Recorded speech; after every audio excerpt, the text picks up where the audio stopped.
qu'est-ce que c'est que la valeur ajoutée?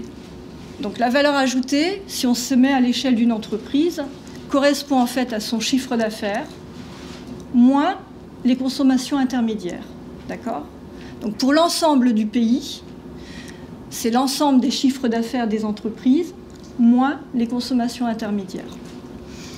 Les consommations intermédiaires, c'est... Qui sont en fait le paiement des matières premières qui ont servi à la fabrication des véhicules, de l'ensemble des productions d'une année. D'accord. C'est des salaires. Alors non.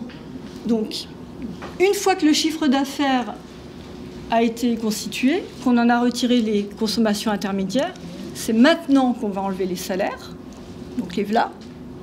Donc ils sont pris sur le solde, d'accord? La cotisation sociale également, elle n'est pas prise du salaire, d'accord? Elle est un pourcentage du salaire, c'est le mode de calcul, mais elle est retirée de la valeur ajoutée. Ce point est essentiel. Hein. Et le reste, eh ben, c'est le profit, d'accord?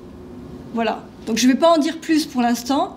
Retenez que la cotisation sociale, en fait, a à peu près le même statut, du point de vue comptable, on va dire, que le salaire des salariés ou que le profit.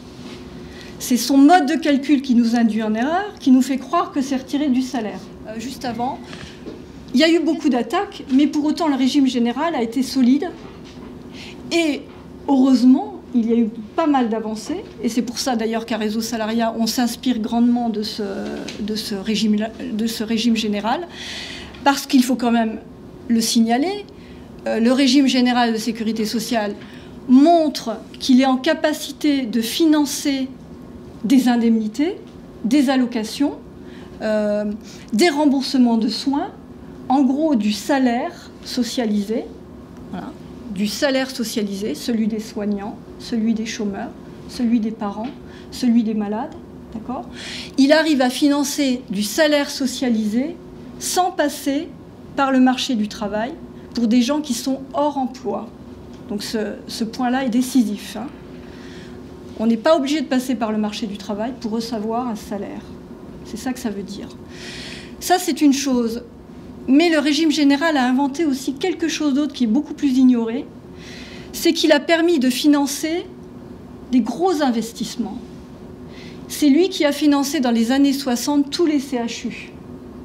Ces énormes bâtiments et ces équipements dans toutes les régions ont été financés par la seule cotisation sociale.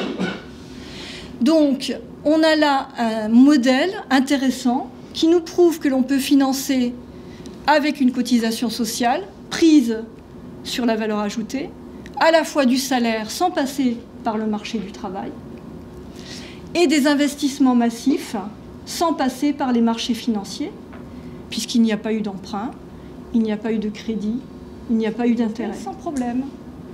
Alors elle se développe comment?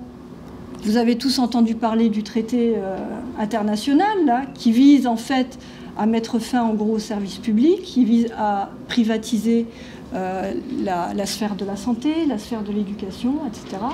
Voilà.